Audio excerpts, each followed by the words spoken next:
आपने अक्सर कुछ लोगों को यह कहते हुए सुना होगा कि भारत में इस्लाम खतरे में है, भारत में मुसलमानों को टारगेट किया जा रहा है, भारत में मुस्लिम माइनॉरिटीज के साथ जाति हो रही है, अत्याचार हो रहा है, सुरक्षित नहीं है। ये बात भारत में भी भरे मन से कही गई, विदेशों में जाकर भी कही गई और कुछ विदेशियों ने भी कही। जो इस्लाम धर्म को मानते हैं उन्होंने तो ऐसा कहा ही कहा, लेकिन जो नहीं मानते उन्होंने भी कोई कसर नहीं छोड़ी। जिसको जहां जहां मौका मिला उसने वहां वहां इस मुद्दे को हवा दी।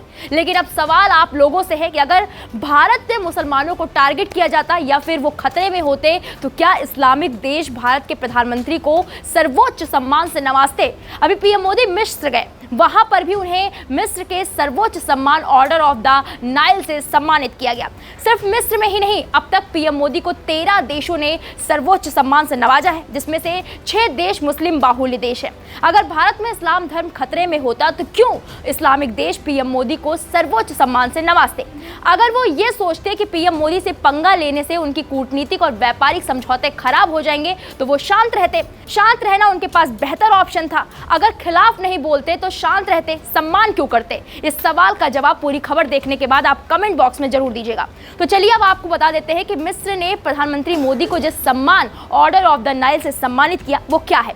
दरअसल पीएम मोदी को राष्ट्रपति अब्देल फताह अल सीसी ने मिस्र एफएमजी के सर्वोच्च सम्मान ऑर्डर ऑफ द नाइल से सम्मानित किया। यह प्रधानमंत्री मोदी को दिया गया किसी मुल्क का 13वां सर्वोच्च राजकीय सम्मान है। मिस्र में 1915 में ऑर्डर ऑफ द नाइल की शुरुआत की गई थी। तब मिस्र के सुल्तान हुसैन कामिल ने इसकी स्थापना की थी। 1953 में राजशाही खत्म होने और मिस्र के गणतंत्र बनने के बाद देश के सर्वोच्च सम्मान के रूप में ऑर्डर ऑफ द नाइल का पुनर्गठन किया गया। ये सम्मान उन राष्ट्राध्यक्षों, राजकुमारों और उपराष्ट्रपतियों को प्रदान किया जाता है जो मिस्र या मानवता को अमूल्य सेवाएं प्रदान करते हैं। ये एक शुद्ध सोने के हार की तरह होता है। इसमें 3 वर्गाकार सोने के टुकड़े होते हैं। इस पर फिरोजा और माणिक से सजाए गए गोलाकार सोने के फूल की 3 इकाइयां एक दूसरे से जुड़ी हुई होती हैं। इन इकाइयों का अलग अलग मतलब होता है। पहली इकाई राज्यों को बुराई से बचाने के विचार से मिलती जुलती है। दूसरी इकाई नील नदी द्वारा लाई गई समृद्धि और खुशी से मिलती जुलती है। और तीसरी इकाई धन और सहन शक्ति को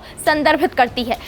इस पर एक हेक्सागोनल लटकन है जो फॉरेनिक शैली के फूलों, फिरोजा और रूबी रत्नों से सजाई गई है। हेक्सागोनल पेंडेंट के बीच में नील नदी का प्रतिनिधित्व करने वाला एक उभरा हुआ प्रतीक है जो उत्तर और दक्षिण को एक साथ लाता है। जानकारी के लिए आपको बता दें कि मिस्र द्वारा नवाजे गए ऑर्डर ऑफ द नाइल के अलावा प्रधानमंत्री नरेंद्र मोदी को पिछले 9 सालों में 12 अन्य राजकीय सम्मान मिले हैं। ये सम्मान Papua New Guinea, Fiji, Palau, गणराज्य, भूटान, अमेरिका, बहरीन, मालदीव, रूस, संयुक्त अरब अमीरात, फिलिस्तीन, अफगानिस्तान, सऊदी अरब द्वारा दिए गए हैं। अब इस खबर के बाद जो सवाल हमने आपसे शुरुआत में पूछे थे उसका जवाब देना बिल्कुल मत भूलिएगा। इस खबर में इतना ही। बाकी बड़ी खबरों के लिए आप देखते हैं वीके न्यूज। नमस्कार।